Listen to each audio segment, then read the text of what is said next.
Sinalubong ng Naval Forces Central Visayas ang pagdating ng Indonesian Navy vessels KRI Sampari 628 at KRI Hu 634 na dumaong sa Captain Veloso Pier Naval Base Rafael Ramos, Barangay Luok, Lapu-Lapu City, Cebu. Ito ay alinsunod sa maritime training activity sa pagitan ng Republika ng Pilipinas at Indonesia na tinatawag na MTA Felendo 2023 sa Cebu City at sa karagatan ng Southwest Negros Oriental na nagsimula noong September 24 at matatapos sa September 30, 2023. Ang nasabing aktibidad ay lalahukan ng Philippine Navy at Indonesian Navy at ng kani-kanilang patrol ship.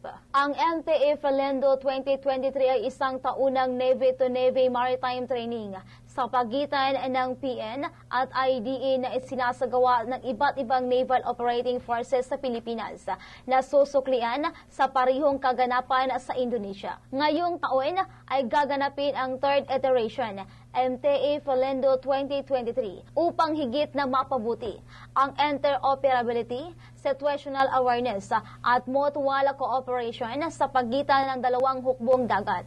Ang nasabing aktibidad ay magsasangkot ng pagsasanay sa nabigasyon at pagpapatakbo upang palakasin ang ugnayan at pagbutihin ang pagtutulungan ng dalawang Navy sa pamamagitan ng pagbuo ng mga doktrina, kasanayan at taktika ng hukbong pandagat.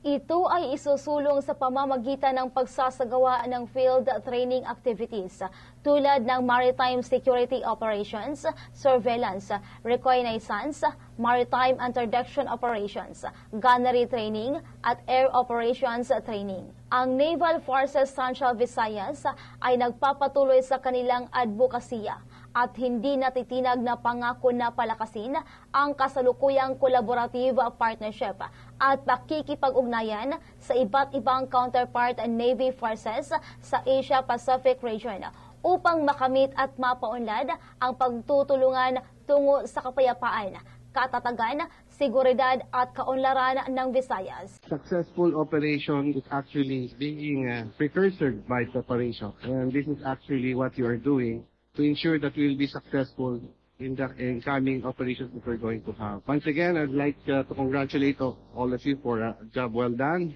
and hopefully this will continue. And I also urge our stakeholders and our partners to really work, not only work with us, train with us, and be able to really cement the bond that we're having in terms of our operational objectives.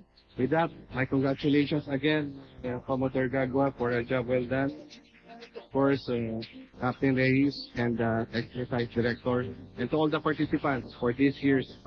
Ating napakinggan si Lieutenant General Benedict M. Arevalo, ang commander ng Visayas Command. Mula rito sa probinsya at lungsod ng Cebu, Bombo Jeremy Balingit, para sa number 1 and most trusted radio network in the country, Bombo Radio Philippines, Basta Radio, Bombo!